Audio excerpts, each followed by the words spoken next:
think, act, and prosper. You are now tuned into the Money Level Show.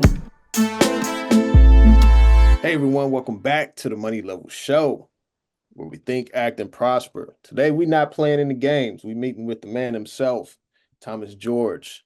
Disruption at a reasonable price. What's going on? What's happening, brother? How's it going, man? Thank you again for always. It's always a pleasure to be on, man. Yeah, for sure. I just like to get into discussions because sometimes I notice that we can easily get into these echo chambers. For me, personally, I've always been bullish, natural resources, commodities, and such. And sometimes you want to stick to what you know, and which that's really important because it's like, okay, I have a strong conviction there. At the same time, though, like we tend to miss out on a lot of opportunities whenever we're either trading against the big money or we're not following what the big money's doing, right? And then as I got into technical trades, it was like, okay, you're following the big money. You're not, just playing out your own little thesis. Like, the big money is what moves the markets. And so I want to jump into your current allocation for DARP, and Yeah. let's look at that. Let's just unpack that.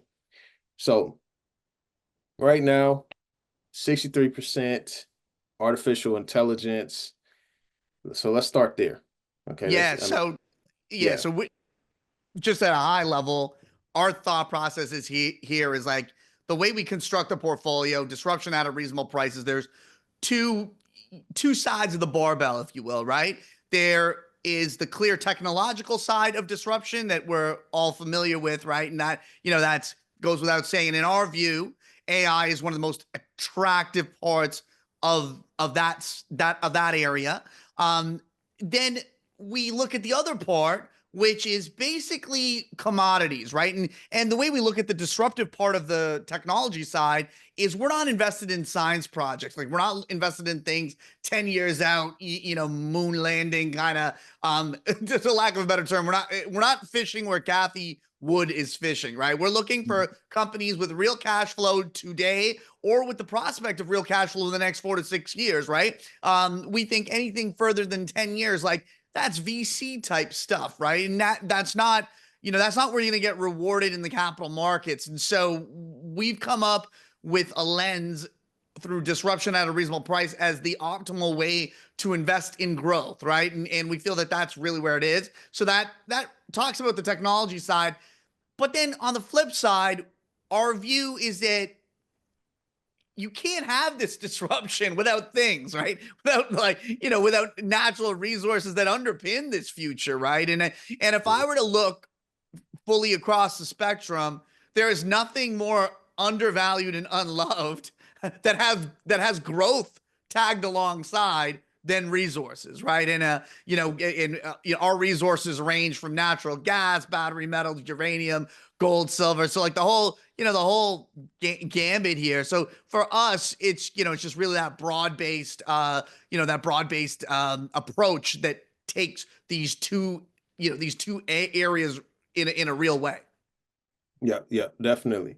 So appreciate that because I think that it's important for me, at least, I mean, the audience, you take what you want to take away from this, but for me is that I've missed out on a lot of money not, listening to the voices of, oh yeah, a lot of these are overvalued, right? And so like that's been a constant Yeah. argument against some of these companies in your top 10 holdings, especially Nvidia, and then I started playing Nvidia back in the summertime, was able to ride some of the gains and such. And so, when you're looking at valuations or whatnot. What are some things that you all are considering? Because like, and then I'm gonna ask you a question just because I want to know what do you think is the my top pick for the current top 10 holdings that you have?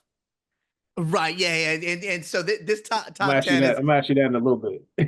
yeah. Yeah. And so this is a little, so on our website, you'll find the latest top 10, but this is from September, but I'll definitely fill in on that. But, so with respect to how we look at companies, right? Across the board, you are rewarded, always rewarded for cash flow. And Daryl, like I can't emphasize that enough, right? And so then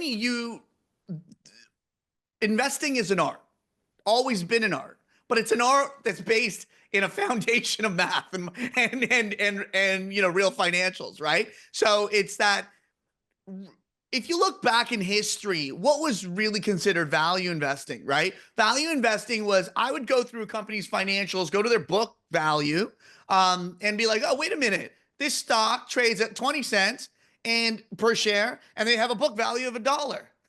And this was like, Warren Buffett's early games. Like, this was like free money kind of thing where he would be like, oh, fantastic. Like those were the kind of arbitrage opportunities that existed.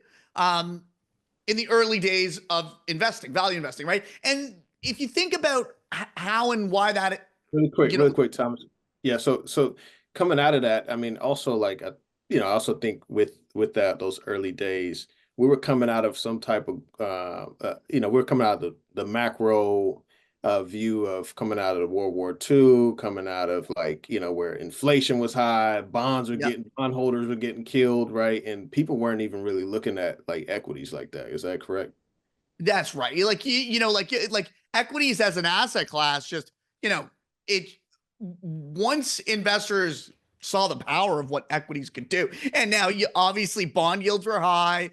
You had a competing asset class, but then you have a structural bull market in bonds, which means yields compressing, meaning your opportunity cost of going to other assets kept getting lower, so you kept pushing investors out on the risk spectrum. I've just put something in the chat, Daryl. You can probably pop this up too in terms of how to, and, just a real way we think about it. I just put an image there, but coming back to the story about how we look at valuation, right? And I think that's super important. Like how you look at valuation is really the construct of this. And you have to base yourself, no doubt, around cash flow.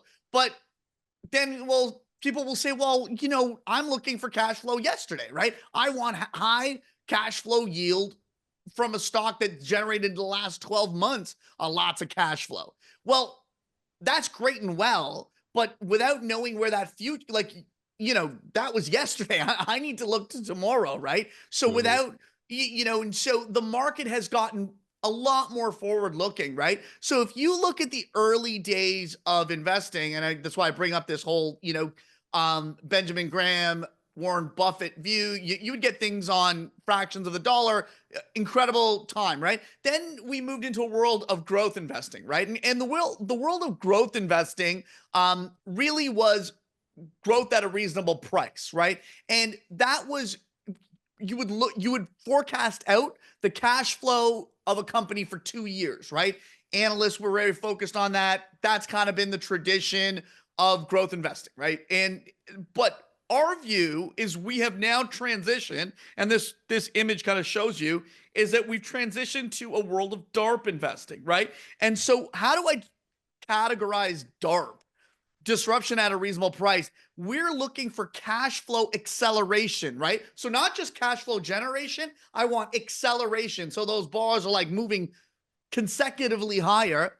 I want that in the next 4 to 6 years, right? And so if that's my sweet spot, that is where we really want to be, because you see where growth funds are, your cash flows, like it's just petering out, right?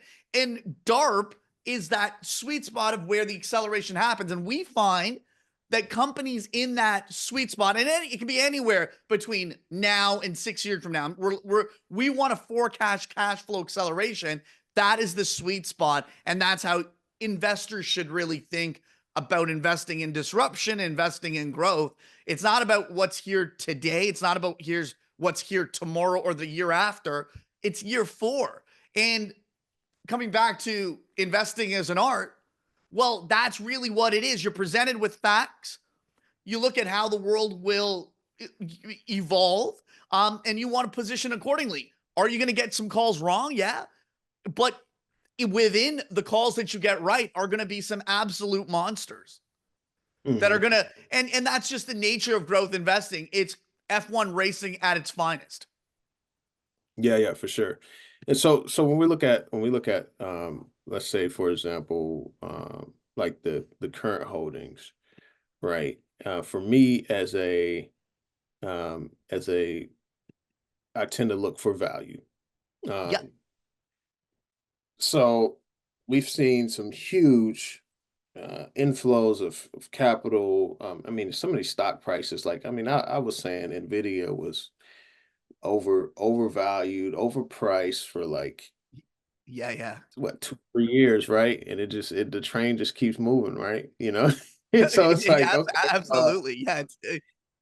so I'm wondering, with the when we look at like the big money, right? You got the big money that are they're looking at these companies differently, when you look at the hedge funds and such. I mean, because that's what's moving much of the price. I mean, much of the price in the equities, but then also you got these companies are actually producing a good or a service that many people are buying. And so, how are Yeah. you looking at how the big money plays into these types of holdings? Yeah. So the way I think about, and this I think should be the case for all retail, agile, and like investors that have the ability to move quickly should always position themselves ahead of where the big money will go, right? And I really come back to that previous graph about like, okay, well, Nvidia today, our view is that this is one of the most well-positioned companies in a genuine, and arguably the best positioned company in what is arguably the best vertical for productivity that I've ever seen in my life, right? And when you're faced with that kind of opportunity set, where you want to be is to be invested ahead of that, right? And our view is that those that have looked out 3 to 4 years for Nvidia have been handsomely rewarded. And the big money will come when that 3 years becomes 1 year. They're like, wait a minute, I need to kind of step in here. We've seen this over and over and over again in the market. And I think coming back to one point that you stated, if I could go back in time and make a few decisions that I made on valuation grounds and change them, looking through this framework of DARP, I would have held on to Amazon. I would have held on to Apple, right? These were, and if you think about how Warren Buffett even changed his view about investing, that Apple, like if you were to go to, what is Buffett mania? What's that thing called? Buffett stock, or Berkshire Hathaway's like annual meeting, right? If you were to go there, and I always wanted to do this, right? If you were to look at the attribution of Warren Buffett's last decade, hands down, the best thing that he ever invested in was Apple. Would you say that was traditional value investing? Absolutely not. That was a growth stock, right? And Hmm. he figured it out with a high degree of cash flow generative power, right?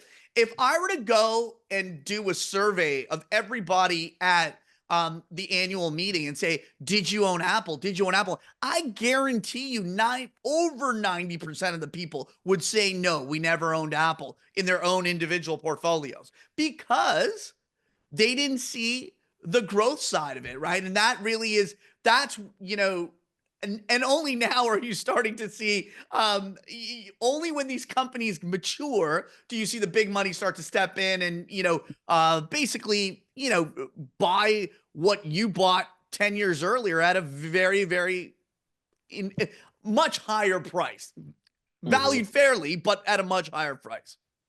Yeah, yeah, for sure, for sure. Yeah. So looking at this list and just my framework, I try to look at, valuations and such, and that's something that I've been learning. I'm still on my learning curve. But Yeah. which of these companies do you think I am actively buying? So today, so one company that's not on the list, that I think is super interesting, that will, if you go to the website, I'll just double check because this was from September, and so and our website, the daily holdings are updated regularly, so it's a brand new name on the list, and so it's Galaxy Digital. Galaxy Digital is, in our view, very exciting. You got a very pro-Trump administration. That's right. You have a very pro-Bitcoin Trump administration. Sorry, Hmm. yeah, and not just Bitcoin, pro-crypto, right? And I Yeah. think you'd struggle to find a stock that trades as cheaply as Galaxy Digital. So that's one name that's Canadian listed. Also trades OTC in the U.S. Out of this list here, another I'd say very interesting name is Amerigo Resources. So they're a copper player with an 8% dividend yield, and Mm. that's attractive. So Yep. that just makes a ton of sense. A name that's popped onto our top 10 is Range Resources. They are a natural gas player, and our view on natural gas is we couldn't be more structurally bullish U.S. gas. We just feel that if I was to look out a decade and say, all the things that are driving our economy is definitively power hungry, man, I would want to be owning the cheapest commodity in energy, right? And I know there's a lot of coal bulls out there and who believe that coal will continue to be an important part of the energy mix. Hmm. I just don't see it. The main thing is that every emerging market country wants to ultimately reach a place like North America or Europe, right? Where their sky isn't like smoggy. It's not hell to go outside and do things and breathe. Like that's just kind of table stakes for living a good life. And coal doesn't give you that. You know what does? Natural gas and nuclear. Like those are the two that give you that, right? And so we're in a place where natural gas is going to fit the immediate need of our power demands, but more Hmm. importantly, it's like it's going to be that wedge fuel for quite some time. Your uranium slash nuclear is going to be super important on a 10-year view. We're already tight already, so like there's a case just for uranium right now, but the reality about new nuclear plants is going to take time, but they'll come. And that's your combo right there. One interesting point that's worth making is that when you think about the biggest contributions to power growth, AI obviously is getting all the attention right now, but another huge component, which is actually bigger than AI on a 10-year view, is air conditioning in India.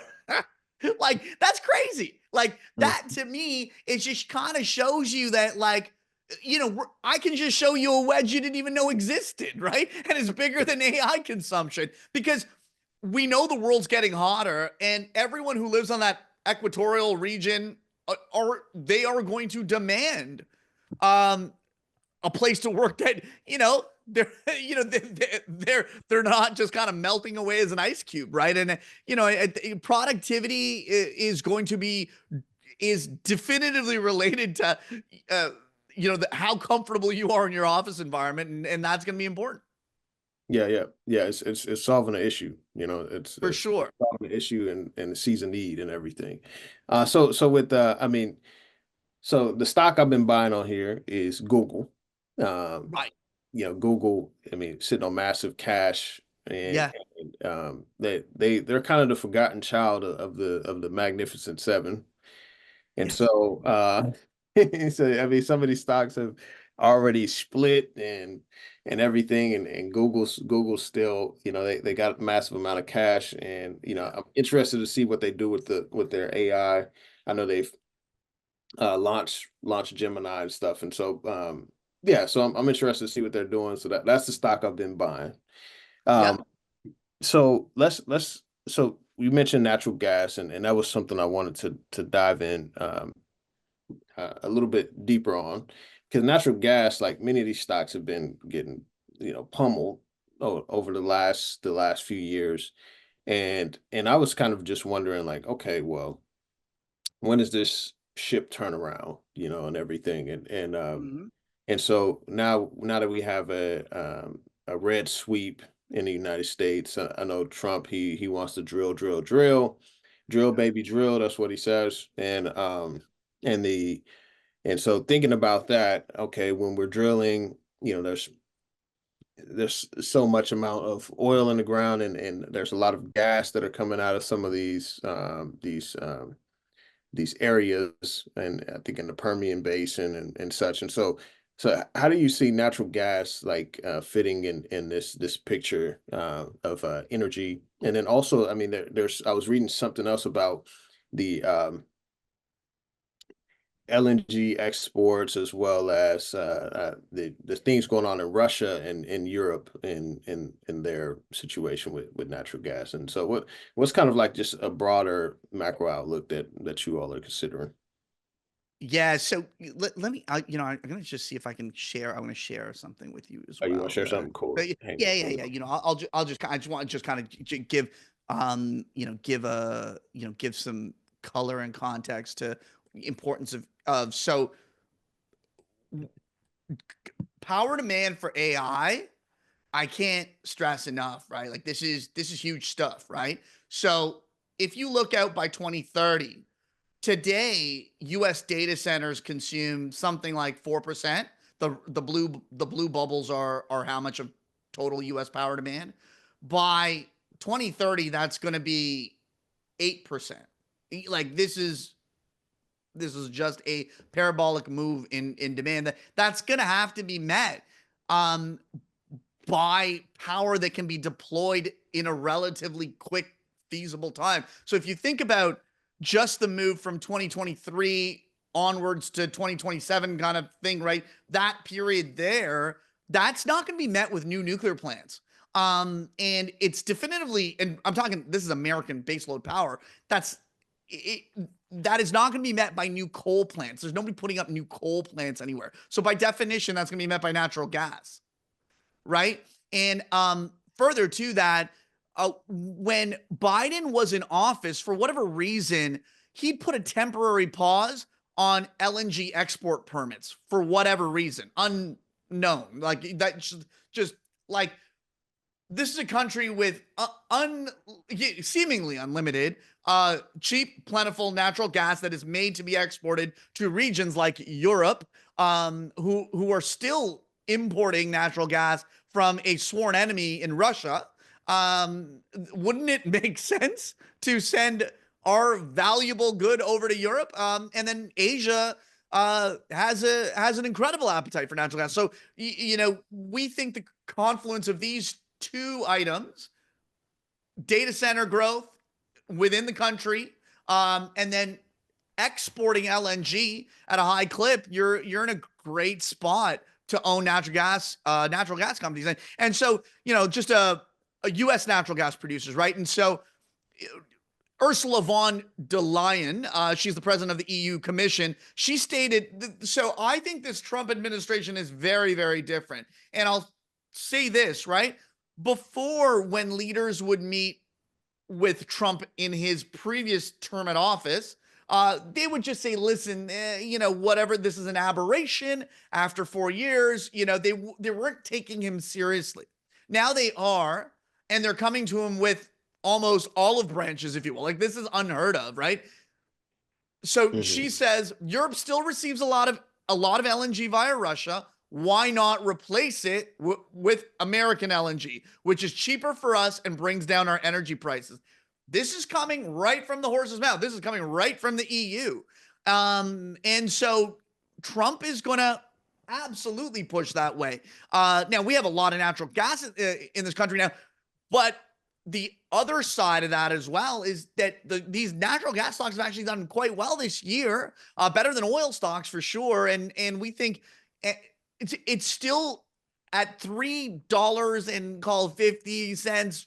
You're still unbelievably cheap on a global basis. So our view is that natural gas prices, when you look on that 4 to 6 year sweet spot window, perfectly set up. Yeah, got it, got it. Yeah, that makes total sense. Yeah, I'm looking forward to that. Looking at the rest of the portfolio, obviously we've talked about uranium before, but you have it was Bitcoin and gold. Yeah. Um, and that the number may have changed. I mean, right here it says 4%, but when we Yeah, look at so big it's money higher and now. Yeah, pro, it is higher now. So yeah, Galaxy's taken it. Well, so we're closer to 7% now. Like that was like, when and we have gold miners. So I would say two things, right? The Bitcoin, we're looking for equities with leverage to Bitcoin, right? That is slim pickings when we try to find current names, and we think we found a good one. But gold equities are very different. Gold, these equities have never been cheaper relative to gold, and that I think is like something that is truly dynamic, right? I really think that if you were to take a longer term view, i.e., not like how these things are going to trade in the next month or two, but having a position in junior mid cap gold miners, I think makes a ton of sense, right? Now, I would caveat that and say own them, but they need to have operations not outside of friendly jurisdictions. And how would I typify a friendly jurisdiction? That to me sounds like America, Canada, places that are friendly towards resource extraction. They have rules of law. All those Mhm. things really matter. Now, again, there are cases where you would invest internationally, but you really gotta do a lot of work there. And so for us, that's super interesting. I think there's a ton of value across the whole space there. Like, just off the top, there's like, we think that there's enough names in that area to that an investor can, pick a nice group of names that all have leverage. Yeah, yeah, for sure, for sure. So with Bitcoin, I mean, we've obviously seen the ETFs pass, so the big money came in, and you mentioned this earlier. When you were talking about like, oh yeah, big money comes in like they see about a year from that 4 to 6 period. They see that 1 year, and they're like, oh yeah, we need to be a part of this, right? So then we had the Black Rocks, Fidelities, um, coming into the Bitcoin space. I think even Charles Schwab wants to. I think they came out and said that they want to offer crypto trading on their platform.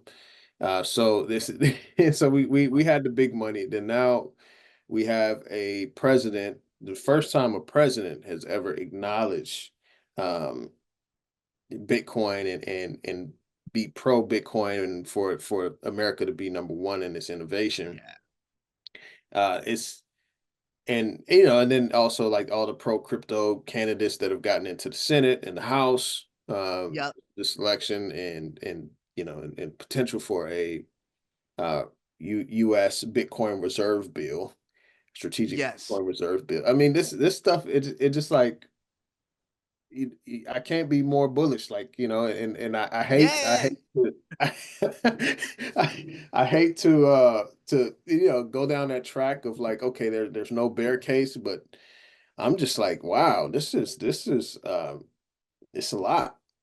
Yeah, well, it's lining up quite nicely, and we had a big piece that came out at the start of last year. So it was December 2020, December 28th, 2023, and we said, listen, these Bitcoin ETFs are going to hit the market in 2024, and we were very clear that they were gonna really be an influence in the price of Bitcoin.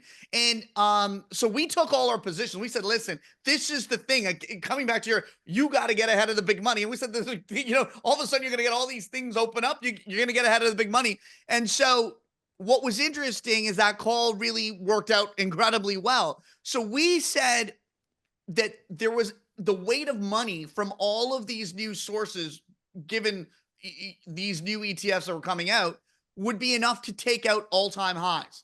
And they absolutely did. And in fact, we said that we thought over $50 billion would come in to these ETFs. And at that time, in December of 2023, the consensus was 10 to 12 billion. We were 5x that number. And what ended up happening is that basically these ETFs in a matter of 3 months got to 60 billion. So they blew out the consensus number and they hit our number. And we said, and just like clockwork, we said that weight of money was enough to take out all-time highs. And sure enough, basically by March, we took out the 68K all-time high. Then, Bitcoin had treaded water for the remainder of the year. The assets had remained. Again, an asset, a commodity asset, trades on where new money flow comes through, right? Now, when the prospect of Donald Trump coming through, as the betting odds and as the market as polls had said, this looks like a Trump victory, then you get that classic, I had an old boss, you'd be like, yeah, people only like the next day after an election be like, whoa, wait a minute. Like, then they kind of go through this, like, this is an incredibly pro-crypto administration. Obviously, you were getting some of that aspect coming through in Bitcoin prior to the election, as the odds tilted in the favor of Donald Trump. But this deregulation trade, there's nothing more deregulation trade than crypto, right?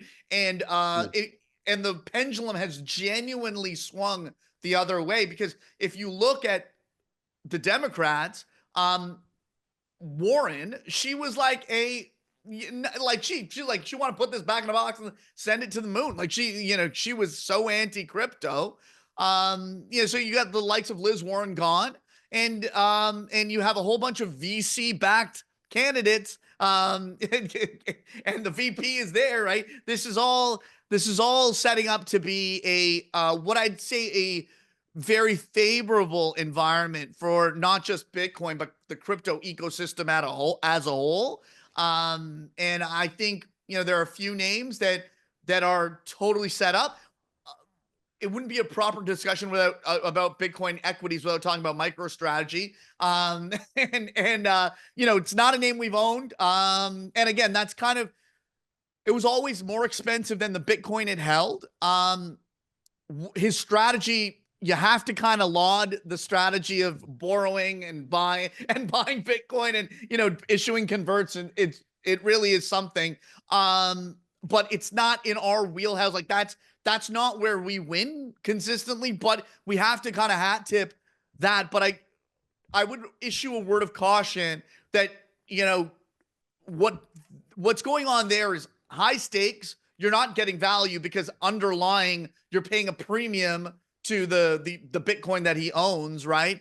And so I just think that security itself is fraught with a lot of risk and leverage. So a lot of the movement in that stock particularly has been driven by these 2x MicroStrategy ETFs. Mm-hmm. Yeah, So, I've seen it. these leverage things. So, the problem with leverage is it's great on the way up. And then, it's like, the other way, like it's totally a disaster on the way down. It just, we just rather have a company with genuine operating leverage than kind of leverage on top of leverage, right? Because he's compiling leverage within the company. And then you've got this whole set of traders that are basically leveraging themselves into his leverage. Like that to me, I'm not going to use the word Ponzi. I don't think like that's, he's just taking a high risk strategy, but the way the market is currently constructed is totally like casino full, no limits, right? And you got to be careful when you're looking at stocks that may have too much of that Mhm. spec in there, right? And that's not an area we win, man. Like do I wish I on election day I bought MicroStrategy? Sure, maybe, but like, that's kind of, it cuts both ways always. And I think that's kind of something that a lot of investors struggle with, in the sense that you're always looking at what's happening beside you, like, why didn't I own that? But you really have to kind of identify your lane and say, and then B, identify your lane because it's been empirically proven to be a great lane. And that's what DARP has been. So why would I veer outside of that lane? But with MicroStrategy, I would say, yes, the tailwinds are there for Bitcoin and crypto. I just don't think that that's the right risk adjusted vehicle for an investor to, to play it. My thesis on it is, so sometimes we have these projects or initiatives or stocks and companies.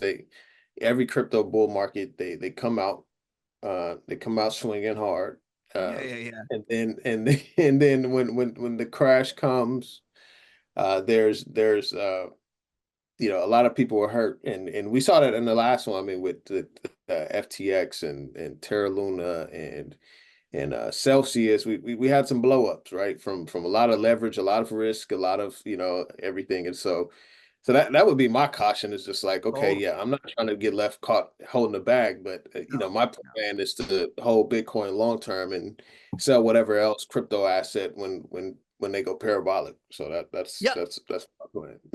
Yeah, for sure. And I would say this, right? I'd say, listen, Bitcoin's fantastic and everything, but it's got all the attention right now. I would truly say gold equities, unloved, the juniors and small mids, they have all the same tailwinds. Like, if you're talking about, unlimited debt and all, all of the money printing, et cetera, like they're levered to it. So you've never had stocks that have traded cheaper with whatever they have under the ground.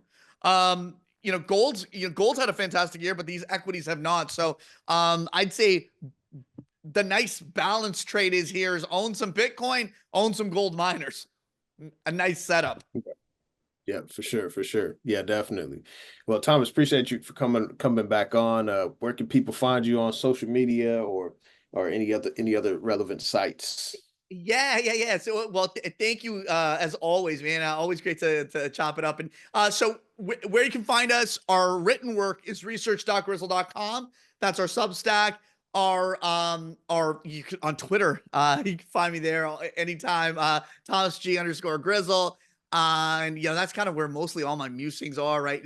Like, in terms of like market moving, but then when we sit down and write, it's research.grizzle. And we got a big, we got our big commodity conference coming up next week, Grizzle Commodity One-on-One. So that's like a live stream conference that goes for 6 hours in a row. We start at 10 a.m. and we end at 4. Wow. And yeah, so it's actually for us, it's been like we started it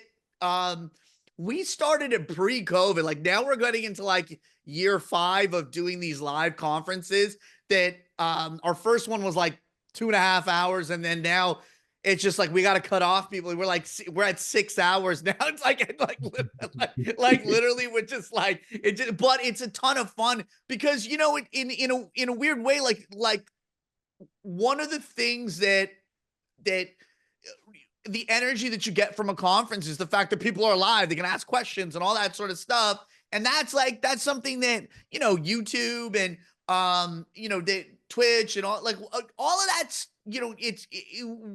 we're in that world of live interaction, and it really hasn't seeped into the investment world, like in a proper way, if you know what I mean.